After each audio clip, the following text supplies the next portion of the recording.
Dodi Sudrajat belakangan ini mengungkapkan kerinduannya kepada sang cucu semata wayangnya, Gala Sky Andriansyah. Dodi pun berniat menyudahi perseteruan panjangnya dengan Haji Faisal untuk berdamai. Menanggapi hal tersebut, Haji Faisal justru mencurahkan isi hatinya yang selama ini terus ia pendam. Lantas, seperti apa curahan hati Haji Faisal tersebut? Rencana Dodi Sudrajat untuk memindahkan makam sang anak ke makam sang ibundanya nampaknya sebentar lagi akan dilakukan oleh pihak Dodi Sudrajat setelah acara 100 Harian Vanessa dan Bibi rampung digelar.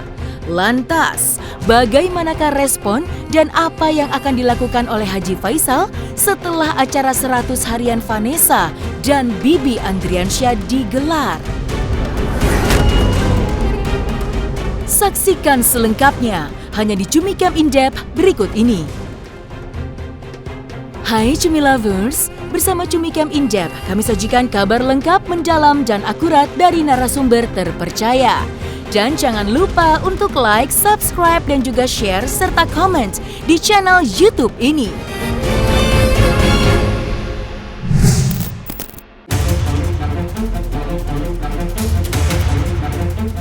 Baru-baru ini Dodi Sudrajat kembali menjadi sorotan netizen saat menyatakan kerinduannya dengan Gala Sky Andriansyah, cucu semata wayangnya.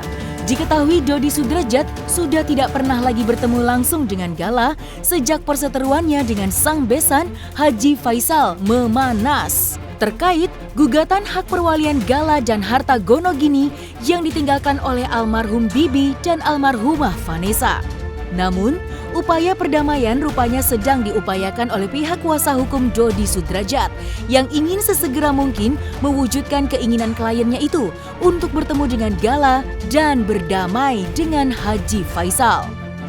Namun, saat dikonfirmasi terkait hal tersebut, Haji Faisal justru malah mencurahkan isi hatinya yang ternyata masih menyimpan rasa sakit hati terhadap Dodi Sudrajat atas segala perlakuannya selama ini terhadap dirinya, keluarganya, dan terkhusus pernyataan kontroversinya terhadap Gala.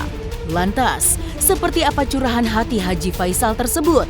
Dan seperti apa pula tanggapan dari pihak Dodi Sudrajat? Bagi saya sih, kalau saya secara pribadi nggak mau ketemu saya. Kalau saya secara pribadi. Untuk apa saya ketemu? Untuk apa saya ketemu dengan orang-orang yang telah menjatuhkan harkat martabat anak saya? Anak saya itu adalah diri saya dan pribadi saya. Dan menantu saya itu sudah saya anggap anak. Jadi untuk apa saya ketemu dengan orang itu? Untuk apa saya berbicara dengan orang itu? Jadi saya sudah nggak kepingin saya ketemu. Udahlah. Sekarang kan kasus sedang di pengadilan, ya udah kita tunggu sampai kasus itu selesai. Bagaimana nanti? Saya tidak terima hal-hal yang disampaikan, hal-hal yang dilontarkan oleh pihak-pihak luar, ya pihak-pihak lain, yang seharusnya kita bersatu untuk menutup agar orang jangan berbicara begini begitu, tapi ternyata hal itu dibiarkan. Saya tidak terima itu. Jadi saya nggak ada gunanya untuk bertemu. Saya nggak ingin ada pertemuan itu. Nggak ingin saya. Untuk apa? Hati saya ini sakit, perasaan saya sakit. Nanti masih bisa saya kontrol diri, alhamdulillah. Kalau saya nggak bisa kontrol diri, itu yang saya takutkan. Jadi lebih baik ya sudah, nggak ada gunanya. Saya sejak dari awal persoalan ini kan sudah saya sampaikan bahwa saya ingin persoalan ini diselesaikan secara kekeluargaan, berdamai. Itu dari awal. Namun setelah berjalan waktu, telah banyak orang yang mengontak saya 1, 2, 3 ingin memediasi. Namun semuanya itu terputus di tengah jalan. Entah kenapa, Allahu alam, hanya Tuhan dan orang itu yang tahu. Sehingga dengan begitu saya berkesimpulan bahwa mediasi memang tidak bisa dipaksakan kayaknya. Jadi apa yang saya harapkan itu sepertinya sudah mulai tertutup pintu. Maka saya berkesimpulan, ya sudahlah, saya tidaklah pantas lagi berharap juga hal itu. karena udah sulit untuk terwujud. Makanya mulai ya beberapa waktu ini saya berkesimpulan, saya berpikir ya sudahlah, kalau memang sudah tutup pintu seperti yang diberikan oleh pihak pengadilan. Ya pengadilan memberikan waktu kemarin 2 minggu. Kemudian saya nambah lagi waktu 2 minggu. Jadi udah berapa minggu itu kan waktu yang sudah disediakan untuk mediasi. Ternyata mediasi itu tidak terjadi. Maka saya berkesimpulan ya sudahlah kalau begitu, marilah kita berjuang di pengadilan aja. Ya itu kesimpulan saya. Makanya saya ada orang yang menyampaikan begini begitu, enggak. Tentu masukan-masukan daripada masyarakat, daripada netizen terus terang iya memang ada. Dan saya tentu wajar dong berpikir-pikir, wajar dong menimbang-nimbang benar apa enggak. Ya kalau menurut saya ya benar juga lah. Karena saya sudah, menurut saya, anak dan menantu saya dan termasuk keluarga saya sudah diobok-obok menurut saya. Ya wajar dong saya berpikir seperti itu. Orang yang sudah menyakiti perasaan anak-anak dan menantu saya, serta keluarga saya, masa saya terima begitu saja? Ya enggaklah. Apa saya nggak punya perasaan? Apa saya nggak punya hati nurani? Ya dong, sedih dong hati saya. Wajar dong saya menghindar untuk bertemu. Wajar dong saya menghindar untuk berjumpa. Wajar dong saya menghindar untuk bermusyawarah. Ya udah, pengadilan kan ada. Kita sebagai negara berhukum, mari kita selesaikan di hukum yang berlaku. Ya gitu dong. Namun hal itu memang melukai hati saya. Hati dan perasaan saya dan keluarga saya itu sangat melukai. Tapi untuk melangkah ke hukum sampai sejauh ini belumlah. Nggak tahu nanti di waktu-waktu kami sudah tidak begitu sibuk dengan hal-hal yang menyibukkan seperti sekarang. Kan banyak juga yang menyibukkan saya seperti kalau saya bilang itu kami pelajari dulu. Tapi ya saya kira beginilah, setiap masalah itu kan butuh kejelasan.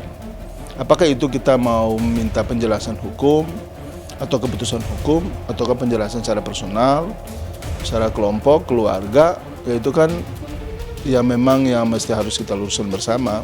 Makanya kalau ketika ada ruang-ruang untuk bisa ada mediasi, kita duduk bersama dan bicara dari hati ke hati, kan mestinya itu yang mesti harus direspons. Kalau kemudian ini dibiarkan berlarut-larut, seolah-olah tidak mau ada kata damai, tapi tidak dari hati dan seolah-olah ini bergulis terus permasalahannya, ya terus damainya kapan dong? Permasalahan itu kan soal lain.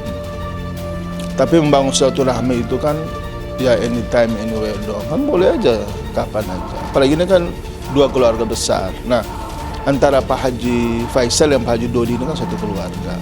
Mereka punya cucu yang namanya Gala. Semua 2 keluarga ini punya hak untuk memberikan kasih sayang, cinta kasih, dan kemudian memberikan support terhadap tumbuh kembangnya Gala ke depan. Nah, untuk itu tidak ada batasan dan tidak ada yang mesti harus mengklaim dia yang paling lebih, dia yang berhak. Ya itu keliru itu. Yang penting kami punya niat baik untuk mau datang silaturahmi dan kami ingin masalah ini sedapat mungkin, sesegera mungkin kita bisa duduk bicarakan kira-kira solusi terbaiknya seperti apa. Makanya kemudian kami mau datang ke sana. Memang sudah mulai ada sinyal-sinyal ke arah sana lewat lawyernya ya untuk ya kenapa sih mesti harus lama-lama. Lama-lama juga yang ngambil untung banyak orang. Begitu justru tali silaturahim kita yang kemudian rusak gara-gara itu. Padahal kalau orang muslim itu kan 3 hari aja kita udah berantem, udah tidak saling silaturahmi itu udah dosa sebenarnya. Terus ngapain kita bertahan dengan cara seperti itu? Kan semua lagi cooling down, semua lagi fine-fine aja, baik-baik aja. Ya, saya kira situasi seperti inilah yang harus bisa dimanfaatkan oleh kedua belah pihak untuk bisa duduk bersama, bisa menyelesaikan masalah ini, bisa bicara tentang bagaimana Gala ke depan. Ya, itu yang menurut saya harus diambil langkah-langkah. Belum usai perdebatan tentang Gala, nampaknya keinginan Dodi Sudrajat untuk memisahkan makam Vanessa dengan Bibi akan segera ia lakukan. Tekadnya yang sudah bulat itu akan segera ia lakukan setelah acara 100 harian Vanessa dan Bibi selesai digelar. Sebelumnya, Dodi sempat mengutarakan alasan dari niatnya untuk memindahkan makam Vanessa dan akan disatukan dengan makam ibu kandungnya itu lantaran mendapatkan pesan langsung dari Vanessa saat hadir di mimpinya. Menanggapi pernyataan dari Dodi Sudrajat yang tetap ngotot memisahkan makam Vanessa dengan Bibi, Lantas, seperti apa respon dari Haji Faisal? Memang rencana seperti itu. Mungkin setelah 100 hari. Pokoknya secepatnya lah. Insya Allah. Tentu dilihat waktu yang baik kan. Waktu yang tepat, yang baik. Sehingga jangan ada bully-bully dan sebagainya. Segala sesuatu yang berkaitan dengan administrasi, perizinan segala macam udah. Udah. Ya, udah. Udah semuanya. Tinggal pindahin aja. Ya itu. Makanya, apalagi kalau memang benar surat-suratnya sudah selesai, sudah dapat izin, ya terus saya mau berbuat apa? Tapi sampai saat sekarang berita belum sampai ke saya. Seharusnya sampai berita ke saya. Karena walaupun bagaimana, kan saya yang memakamkan di sini dan awal-awal seizin dengan Pak Dodi sendiri untuk memakamkannya di sana. Tentu pihak makam di sini akan menurut aturannya konfirmasi dan minta izin ke saya. Itu kalau menurut saya. Namun sampai sekarang belum. Makanya untuk itu, apakah hal ini benar apa tidak, saya tidak mengetahui sampai sejauh mana. Ya, tanggapan saya masih seperti semula ya. Dulu saya sudah bilang bahwa saya tidak setuju sama sekali untuk pemindahan makam ini. Inilah bukanlah menurut saya sesuatu yang yang harus dilakukan, yang urgent untuk dilakukan ya. Karena bagi saya baik secara pribadi maupun secara kekeluargaan, saya menganggap bahwa anak dan menantu saya itu di situ sudah tenang dan sudah tidak ada permasalahan lagi. Tinggal hanya kita mendoakan agar mereka berdua mendapat tempat yang terbaik di sisi Allah Subhanahu wa taala. Kemudian anak yang ditinggalkan tentu kita didik, baik secara agama maupun secara ilmu dunia, agar anaknya ini bisa menjadi orang berguna, termasuk berguna untuk orang tuanya nanti agar bisa mendoakan. Begitu juga pada keluarga yang ditinggalkan serta lingkungan bangsa dan kalau bisa dunia. Itu harapan saya. Namun kalau seandainya pihak sana masih bersikukuh juga, tentu saya selaku pihak orang tua dari almarhum atau mertua dari si Panes, saya memohon maaf ya kepada almarhum Panes. Saya mungkin memang tidak punya kekuatan untuk mempertahankan. Namun demikian, mudah-mudahan pemindahan itu sekedar wacana. Mudah-mudahan pemindahan itu sekedar wacana. Itu harapan saya. Namun semuanya saya pulangkan juga kepada Yang Maha Kuasa. Karena terjadinya pemindahan tentu atas kehendak Yang Maha Kuasa. Itu aja lagi. Karena saya sudah capek. Itu juga mau dipindahkan lah, mau begini begitu. Jadi capek saya. Ya udahlah, saya serahkan kepada yang lebih berkuasa. Itu aja. Kalau perasaan saya ya sangat sedih lah. Sangat sedih dan miris lah perasaan saya. Kalau sampai terjadi hal itu, sampai terjadi pemisahan, karena itu sudah ditakdirkan bagi mereka untuk selalu berdua, ya, selalu berdua untuk dalam suka maupun duka, bahkan sampai meninggal pun. Makanya saya kemarin tergerak hati untuk menjadikannya satu lubang mereka berdua. Namun itu pun sudah seizin dari almarhum orang tuanya. Panes, mau sekarang mau dipisahkan, ya saya nggak ngerti cara berpikirnya. Karena bagi saya untuk saat sekarang yang paling utama itu adalah ketenangan dan kebahagiaan dan kenyamanan anak saya. Itu yang utama bagi saya. Tidak ada lain-lain. Tidak ada. Saya tidak akan pernah mengganggu ketenangan dan kenyamanan untuk anak saya itu. Malah saya akan melakukan, kalau bisa saya lakukan dengan tidak menabrak rambu-rambu, baik itu aturan agama maupun aturan pemerintah dalam hal memberikan sesuatu yang kebaikan kepada kedua almarhum.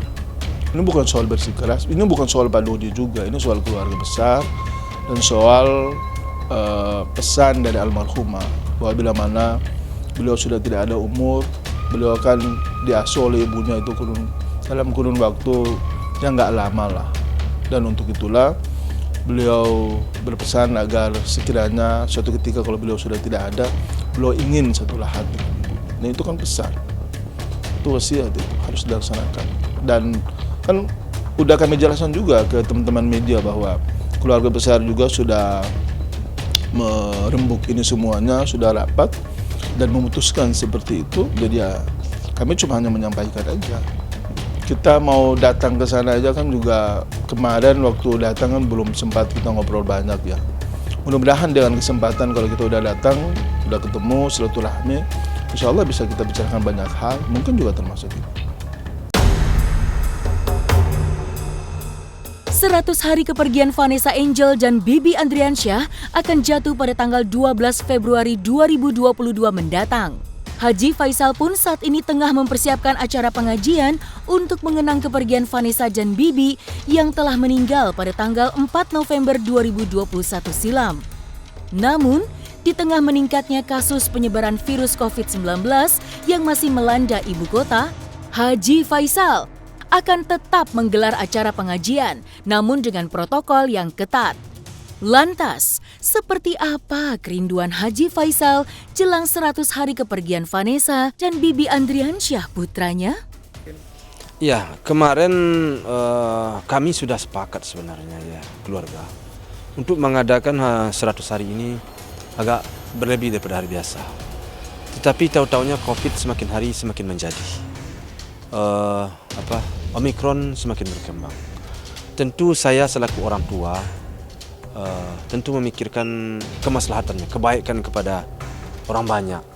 Kalau nanti saya mengadakan di sini berjumpa dengan orang ramai-ramai, mungkin acara saya akan ramai karena banyaknya simpati, banyaknya WA masuk.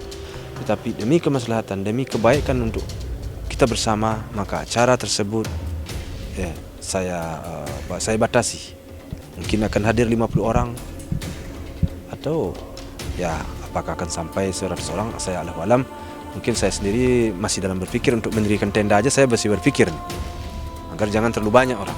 Cuman saya tetap akan membacakan doa-doa dan surat Yasin di sini, walaupun hanya bersifatnya keluarga-keluarga yang dekat, orang-orang tertentu lah kan. Kita harus memikirkan keselamatan agar hal-hal yang tidak kita inginkan jangan terjadi di dalam masyarakat. Sebenarnya iya, kan setiap Jumat saya akan ke situ, pagi-pagi Jumat saya ke situ. Kembali lagi, tadi istri saya pulang pilek, udah terjadi pilek, demam. Katakan demam belum lah, tapi pilek. Saya khawatir kalau besok semakin mungkin saya nggak jadi. Tapi kalau pileknya hilang, demamnya hilang, ya biasanya saya Jumat datang. Tadi saya udah ke situ, gimana besok kita mau ke sana. Jadi ya kadang-kadang kan ada aja halangan, nggak hujan, ya gitu tadi. Udah pilek tadi sehingga gak kemana-mana sering. Nah, selesai sudah Cumi Lovers bersama Cumi Camp In-Depth. Kabar lengkap, mendalam, dan akurat dari narasumber terpercaya. Dan jangan lupa untuk like, subscribe, dan juga share serta komen di channel YouTube Cumi Cumi.